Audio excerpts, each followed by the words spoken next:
अस्सलाम वालेकुम। उम्मीद है कि आप सब खैरियत से होंगे। आज हम ईडीसी का न्यूमेरिकल नंबर है 3.25 यानी क्वेश्चन नंबर 25 है, वो हमने देखना है कि क्या है। ये हमारे पास सर्किट डायग्राम है, एक देखें कि सर्किट डायग्राम हमारे पास, तो उसमें जो है ना कैपेसिटर लगा हुआ है। तो जब कैपेसिटर लगा हुआ तो क्या होता है हमारे पास, ये क्लैम्पर होता है, क्लिपर और होता है जिसमें कैपेसिटर नहीं होता। अगर कैपेसिटर लगा हो तो वो हमारे पास क्या हो जाएगा, क्लैम्पर, ठीक है। और उसमें हमारे पास वो क्या, क्वेश्चन में क्या कहता है, draw and explain output voltage across the load, ठीक है। अक्रॉस लोड में ये है हमारे पास लोड रेजिस्टेंस है, तो इसको लोड रेजिस्टेंस कहते हैं। ये हमारे पास 620 किलो ओम है, ये हमारे पास 0.6 किलो ओम है, और ये 6 वोल्टेज है। और इस पे कैपेसिटर की वैल्यू भी उसने दी है। कैपेसिटर की वैल्यू हमारे पास क्या, 0.02 माइक्रोफराड। तो ये हमारे पास है, और उसने वी इन भी दी गई है। ये हमारे पास गिवन वैल्यू जो ये हमारे वैल्यूज जो भी मैं बता रहा हूँ ये गिवन होगी। अब हमने फाइंड क्या करना है, इधर जो वोल्टेज है वी आउटपुट, इधर वो फाइंड करना है, ठीक है। और उसको ड्रा भी करना है कि किस तरह होना है, और एक्सप्लेन भी करना है, ठीक है। अब देखें कि वी इन हमारे पास 20 साइन 2000 पाई टी है, ठीक है। किस तरह हमारे पास जो बाकी क्वेश्चन हम जब भी वी इनपुट देते हैं वो साइन होता था, उसके बाद हमारा ओमेगा टी होता था। अब इस क्वेश्चन में उन्होंने क्या है कि ओमेगा के वैल्यू दे दी है, ठीक है। ये हमारे पास ओमेगा के वैल्यू। अब हम कंडीशन देखते हैं, जब भी हमारे पास जो है ना क्लैम्पर होगा तो उसमें कंडीशन देते हैं। ये कंडीशन एक ये है, एक ये है कंडीशन, ये देखना R greater than T over two है, और कंडीशन 1 है कि R in less than T over two. ये हम कंडीशन कैसे देखेंगे, पहले तो हमारे पास टी की वैल्यू आनी चाहिए, क्योंकि आर इन की हमारे पास है, सी की भी हमारे पास है।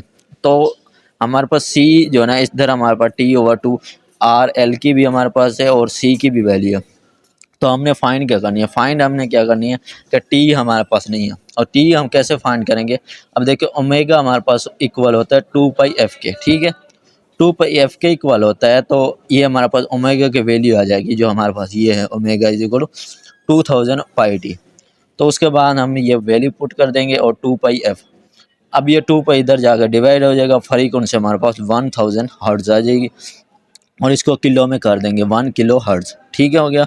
और इस दर से हम टाइम इजीली फाइंड कर सकते हैं। अब ये देखें टाइम हमने फाइंड किया, ये अब हम टी इज इक्वल 1 और एफ आ गया, 1 और एफ आ जाएगा। और फ्रीक्वेंसी हमारे पास क्या, 1 किलो हर्ट्ज, नीचे डिवाइड कर देंगे, और ये 1 किलो जब ऊपर जाएगा 10 की पावर -3 हो जाएगी, और -3 हमारे पास क्या होती है, 1 मिली के, ठीक है। और ये हमारे पास क्या आ जाएगा, 1 मिली सेकेंड, ठीक है। ये हमारे पास टाइम पीरियड हो गया। अब वैल्यू क्या है हमारे पास, टाइम पीरियड हमारे पास आर इन सी, ठीक हो गया। आर इन की वैल्यू आप पुट कर दोगे, सी की वैल्यू पुट कर दोगे, तो ये 12 माइक्रो सेकेंड। इसका मतलब है कि हमारे पास जो ये वाली वैल्यू है इससे ग्रेटर है। अगर टी ओवर 2 कर दें तो ये क्या हो जाएगा, ये हमारे पास 0.5 मिली सेकेंड। तो इसका मतलब है कि 0.5 मिली सेकेंड है, यानी 10 की पावर -3 इसके साथ मल्टीप्लाई हो रही है। लेकिन इधर माइक्रो है, माइक्रो का मतलब है 10 की पावर -6, तो यानी ये बहुत ज़्यादा छोटी है, किससे, टी ओवर 2 से, इस वैल्यू से ये बहुत ज़्यादा छोटी है, ठीक है। ये जब छोटी हो जाएगी तो कंडीशन हमारे पास सेटिस्फाइड हो जाएगी। इसी तरह दूसरी कंडीशन देख लेते हैं। ये हमारे पास दूसरी कंडीशन है, उसमें देखो आर एल हमारे पास क्या है, R L C greater than T over 2। तो आप फाइंड करते हैं कि किस तरह ग्रेटर है। तो आर एल हमारे पास क्या है, आर एल की वैल्यू पुट कर देंगे 600 मल्टीप्लाई किलो हम है तो 10 की पावर 3 हो जाएगा, और माइक्रो हमारे पास ये 0.02 कैपेसिटर की वैल्यू है, और मल्टीप्लाई माइक्रो है तो 10 की पावर -6 हो जाएगा, और ये मल्टीप्लाई करके हमारे पास 12.4 मिली सेकेंड आ जाता है। तो इसका मतलब है कि वो हमारे पास 0.5 मिली सेकेंड था, और ये हमारे पास 12.4 मिली सेकेंड है। तो इसका मतलब है ये इससे काफ़ी हद तक वैल्यू ग्रेटर है, इसकी वैल्यू इससे काफ़ी हद तक ग्रेटर है। तो ये हमारे पास वैल्यू कंडीशन ये भी हमारे पास सेटिस्फाई हो जाती है। अब हम क्वेश्चन का देखते हैं कि सोल्व किस तरह होना है, वो अब देखते हैं। अब कैपेसिटर में एक कंडीशन होती है, वो आपने याद रखनी है कि आपने जब भी जो है ना कैपेसिटर हमारे पास डायोड लगा हुआ है उसको अगर हमने पॉजिटिव में अगर शॉर्ट होता है तो पॉजिटिव में कर लेंगे, अगर नेगेटिव में शॉर्ट होता है तो नेगेटिव हाफ साइकिल में कर लेंगे। यानी साइकिल जिसमें अगर पॉजिटिव हाफ साइकिल या नेगेटिव हाफ साइकिल दोनों में से किसी में भी शॉर्ट होता है, पहले आप उसको डायोड को शॉर्ट कर देंगे। तो डायोड अगर नेगेटिव हाफ साइकिल में, ये मैंने किया है ड्यूरिंग नेगेटिव हाफ साइकिल, ये देखें ना इस तरह डायोड लगा हुआ है, ये हमारे पास डायोड इस कंडीशन में, जो हमारे पास पिछला क्वेश्चन है उसमें डायोड इस कंडीशन में लगा हुआ है। तो वो हमारे पास इस कंडीशन में तो हम अगर पॉजिटिव दे देते हैं, ऊपर हमारे पास पॉजिटिव आ जाती है, तो पॉजिटिव हमारे पास इस तरफ आ जाती, नेगेटिव इस तरफ आ जाती। तो इसका क्या होता है कि ये हमारे पास ओपन हो जाता।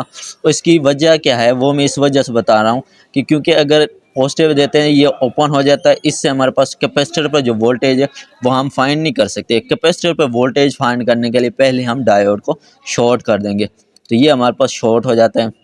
शॉर्ट हो जाएगा, उसके बाद हमने क्या करना है, जब ये नेगेटिव हाफ साइकिल लिया तो इसमें क्या हो जाएगा कि इस तरफ पॉजिटिव आ जाता है, उस तरफ नेगेटिव।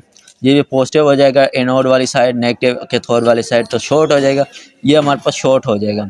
उसमें वो कहता है कि प्रैक्टिकल आपने जो है ना वी आउटपुट फाइंड करनी है। अब प्रैक्टिकल डायोड में क्या होता है कि 0.7 वोल्टेज इस पे डायोड है, उस पर 0.7 वोल्टेज होती है। तो अब हम प्रैक्टिकल में ये जो ना नेगेटिव हाफ साइकिल में अब अगर हम अप्लाई केवीएल, जब हम केवीएल अप्लाई कर देंगे किस तरह हो जाएगा, नेगेटिव हाफ साइकिल है, ठीक है। तो इस तरह हो जाएगा कि ये हमारे पास 20 इस तरह अगर कर लें तो नेगेटिव हाफ साइकिल, या इस तरफ कर लें, जिस तरह भी कर लें, माइनस अगर ये माइनस कर देते हैं, अगर इस तरफ कर देते हैं, इस तरफ कर देते हैं, तो क्या हो जाएगा -20 माइनस VC, ठीक हो गया। वोल्टेज पे जो ये हमारे पास इस पे क्या है कि हमारे पास नेगेटिव इस तरफ देंगे ना, तो ये हमारे पास क्या हो जाएगा, ऊपर वाली साइड से इस तरफ आपने इस तरफ जाना है। तो जब ये माइनस है तो -20 आ जाएगा Vin की वैल्यू। उसके बाद हमारे पास बैटरी है, बैटरी भी हमारे पास माइनस में आ जाएगी VB, ठीक है। और उसके बाद -VC जो वोल्टेज कैपेसिटर पे वो हमारे पास क्या आ जाएगा, वो भी हमारे पास माइनस है। सिर्फ हमारे पास क्या हो जाएगा, डायोड हमारे पास सिर्फ पॉजिटिव में आ जाएगा, क्योंकि इस तरफ हमारे पास इस तरफ जाएगा तो ये हमारे पास पॉजिटिव वाली साइड है। डायरेक्शन आपने साइन के देखनी है कि इस तरफ हमने, यानी हम एंटी क्लॉकवाइज जा रहे हैं, एंटी क्लॉकवाइज जाएंगे तो हमारे पास क्या है, ये वाली इक्वेशन बनेगी। और VC हमारे पास क्या आ जाएगा, -20, क्योंकि माइनस VC उधर चला जाएगा, ये हमारे पास -20 -6 प्लस 0.7, इन दोनों को प्लस कर देंगे क्योंकि माइनस में दोनों ऐड हो जाएंगी, और ये हमारे पास इसमें से निकल जाएगी। 26 में से 0.7 निकाल देंगे तो हमारे पास क्या आ जाएगा, -25.3 वोल्टेज। ये हमारे पास नेगेटिव हाफ साइकिल में जो कैपेसिटर पे जो वोल्टेज है ना, वो हमारे पास आ जाती है कैपेसिटर पे वोल्टेज, यानी इतनी वो कंज्यूम कर लेगा कैपेसिटर जो है, इतनी वोल्टेज पे हमारे पास चार्ज हो जाएगा, ये हमारे पास कैपेसिटर की वोल्टेज। इस तरह वी आउटपुट क्या आ जाएगी, वी आउटपुट हमारे पास अगर इस तरफ देखें, वी आउटपुट हमारे पास आइडियल डायोड में देखें तो हमारे पास 6 वोल्टेज आता है। अगर हम उसको जो है ना उसमें देखें अगर प्रैक्टिकल डायोड में, तो प्रैक्टिकल डायोड में इसकी हमारे पास आई थिंक आ जाएगी 5.3 वोल्टेज। अगर प्रैक्टिकल डायोड में देखें, या आइडियल डायोड में, प्रैक्टिकल डायोड में क्योंकि ये माइनस हो जाएगी, 0.7 इसमें से निकल जाएगी, बाकी हमारे पास क्या बचेगी 5.3 वोल्टेज। इसमें से ये 0.7 रिमूव कर दो, बाकी कितनी बचेगी 5.3 वोल्टेज, ये आ गया। अब लिखते हैं ड्यूरिंग पॉजिटिव हाफ साइकिल, जब पॉजिटिव हाफ साइकिल लेंगे तो हमारे पास ऊपर पॉजिटिव आ जाएगी, नीचे नेगेटिव। अब ये ओपन हो जाएगा, अब ये ओपन हो जाएगा तो वी आउटपुट ईजिली फाइंड कर सकते हैं, क्योंकि कैपेसिटर के हमारे पास वोल्टेज है। अगर पहले हम कर देते ये ओपन हो जाता तो हमारे पास VC की वैल्यू हमारे पास मौजूद नहीं होती, क्योंकि कैपेसिटर पहले चार्ज नहीं हुआ, इसको पहले हमने चार्ज किया, इस पर वोल्टेज आ जाती है। अब ये आप जो है ना KVL अप्लाई कर दें, ये इस तरह हो जाएगा, ये इस तरफ, तो -VN plus VC plus V output, ये क्योंकि ये ये पहले माइनस है, इस पे पॉजिटिव है, इस पे भी पॉजिटिव V आउटपुट पे, तो क्या हो जाएगा V in plus VC plus V output, तो ये 0 के इक्वल हो जाएगा। और V आउटपुट हमने फाइंड करनी है, तो V इन आ जाएगा क्योंकि ये उधर जाएगा, पॉजिटिव हो जाएगा, और -VC हमारे पास क्या है, और ये -VC वोल्टेज जो कैपेसिटर पे वोल्टेज है वो माइनस में थी, माइनस में प्लस हो जाएगी, दोनों हमारे पास ऐड होके V आउटपुट हमारे पास क्या है 45.3 वोल्टेज, ये हमारे पास आउटपुट हो जाती है। तो हमने इसको ड्रा भी किया, और इसको इस तरह अगर आपने ड्रा करना है तो -25.3 वोल्टेज पे कैपेसिटर जो चार्ज होता है, और -45.3 वोल्टेज हमारे पास जो दूसरी आउटपुट आई है वो हमारे पास -45.3 वोल्टेज आ रही है। तो कैपेसिटर को इस तरह आपने ड्रा कर देना। तो ये हमारे पास एक्सप्लेन भी हो गया, ड्रा भी हो गया, और अक्रॉस द लोड रेजिस्टेंस इसमें से जो वोल्टेज है वो भी हमने फाइंड कर ली। उम्मीद है कि आपको समझ आ गई होगी।